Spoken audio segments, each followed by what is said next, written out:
Hey guys, so I want to do a quick comparison here between Honor 8 by Huawei, which is a very beautiful phone, and the Galaxy A5 2017. Both of these can be had for about the same price, and they do have some distinct advantages and disadvantages. So we're going to compare them here and start them up at the same time. I have got a coin under the Honor 8 because it's a slippy boy, and I remembered the reason why I don't use it much.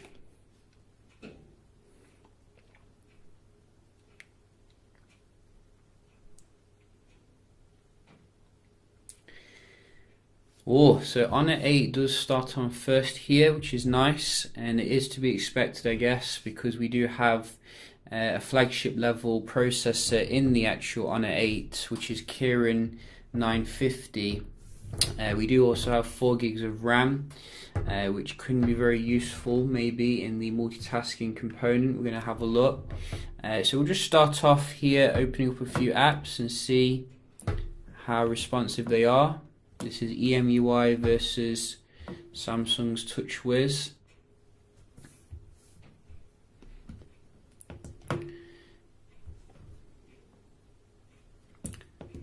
And so far it looks like EMUI is winning here a little bit.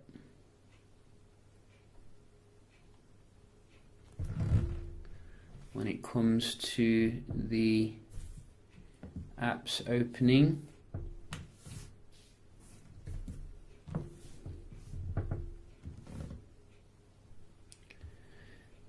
So very nice performance from Honor here. Who would have thought it? That they could make Samsung look slow.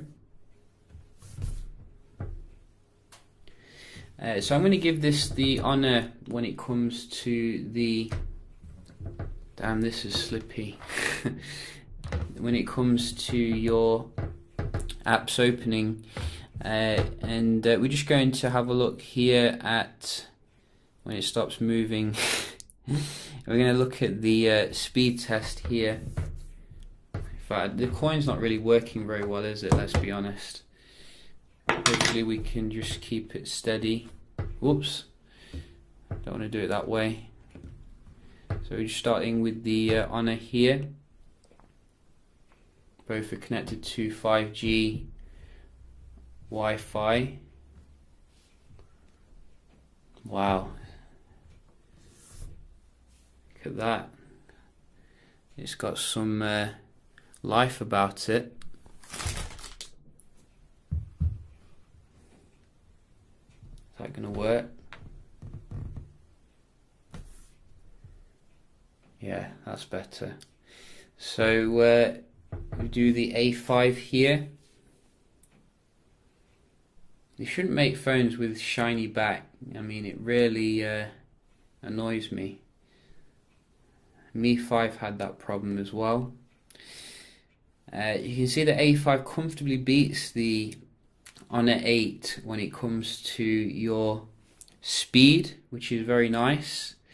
In terms of the Wi-Fi, very impressive stuff, in fact, because I wouldn't expect that usually from a more kind of mid-range processor. So we're just going to open up a few websites here, see if we can see the raw page load.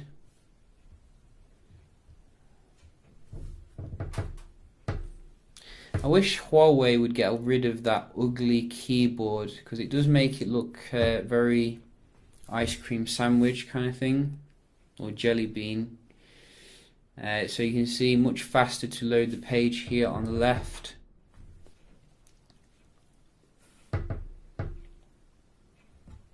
We are using Google Chrome.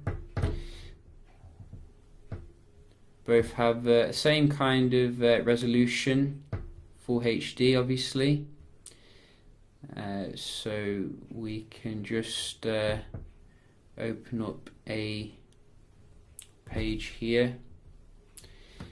Gotta say, you know, the display on the Honor isn't that good compared to the A5, which has the OLED AMOLED display, and is generally much brighter here in terms of the luminosity. You can really see it on the web browsing. So if display is your thing, you're going to have to bear that in mind. I think one more page, GSM. But overall, I think you can see here the Honor seems to be very fast when it comes to the web browsing, although that was more A5. So very nice performance from Honor here, and we're just going to check out the multitasking. So maybe that extra gig of RAM will come in handy. I didn't actually open up any games, so we'll do that first. Oops, I've just cleared all the memory. Not the best speed test in the world. Come on, we can make it. So I'm just going to open up everything again and get rid of this Apple. Let's just try again, shall we? There we go. And another one.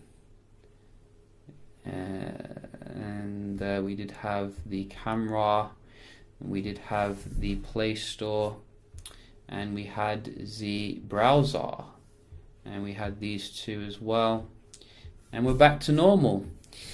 So let's do some multitasking here. Hopefully the phone won't slip off the table. In fact, no, let's I need to open the games. I haven't done that yet. Not had any coffee today, you can probably tell.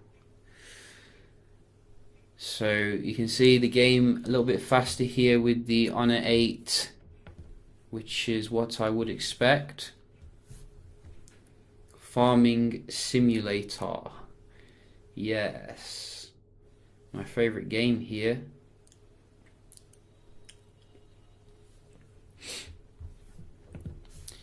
And tower defense. Didn't it register? I don't think it registered then. So let's try that again. Go. Yeah, Honor again.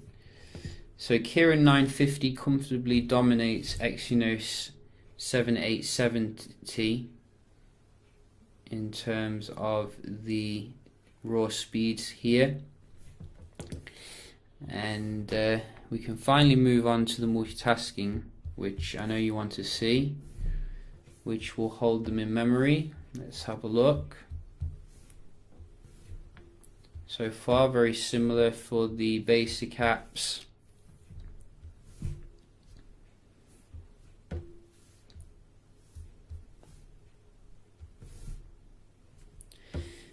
Which is good. Let's try the camera. A little bit more responsive if you ask me on the Honor, but the A5 is doing mightily well considering it has less RAM. You know, I'm not going to criticize it here too much.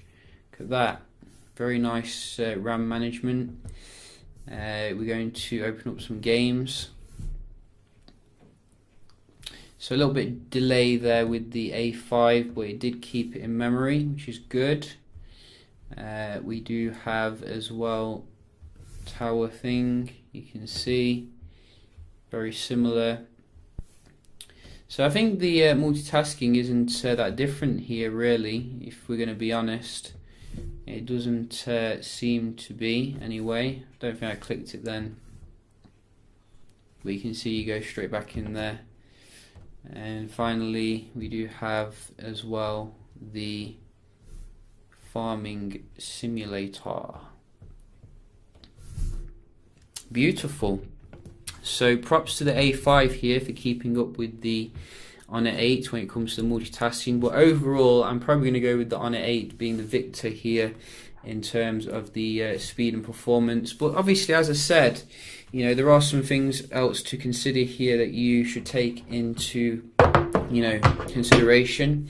Such as the dual camera on the Honor 8. It gives you nice bokeh effects when you're using the camera. I think the camera experience overall on the A5 is a bit disappointing this year. There's no optical image stabilization and no 4K as well video recording. It seems that you get more modes on the Honor 8, which is something to consider. However, the A5 does hit back with a better screen. As I did say, the screen on the Honor 8 does look pretty dull compared to the one on the A5. You're also getting a much nice set of protection when it comes to your waterproofing, you know, full waterproofing on the A5 Type C. Both of them do actually have Type C, slightly different speaker positioning, which could be good for your gaming. And I think both of them come with 32 gigs internal storage, so not a massive difference there. So how would I summarize this? I'd say if you're into your performance, you want your, you know, nice performance, go for the Honor 8. Overall, it's an exceptionally nice phone with the dual camera as well, which I think is going to give you a better camera experience. But if you're looking for a better screen, arguably better software experience as well, I do prefer TouchWiz, I think, over EMUI. It just looks much more nicer, particularly in the notification area and the multitasking. You're going to get that on the A5, I think. It's probably as well the battery will be better based upon some of the tests that I've seen. So yeah, just a quick little comparison here, a bit random, and I hope you found it helpful. Oh yeah, the fingerprint scanner obviously on the Honor 8 is far superior than anything Samsung has to offer right now. It's a little bit better on the A5, but not quite up there still with what Honor is offering. However, you know, I did forget to mention the active display, which you do get on the new Samsung phones. That could be useful for checking out your notifications on the lock screen. So, you know, a lot of different differences here in terms of advantages and disadvantages, and if I was stuck between buying these two, I'd probably pull my hair out, but I can guarantee whichever one you do get, you'll be happy with it overall. So yeah, hope you enjoyed the video, and I'll see you in the next one. Cheers.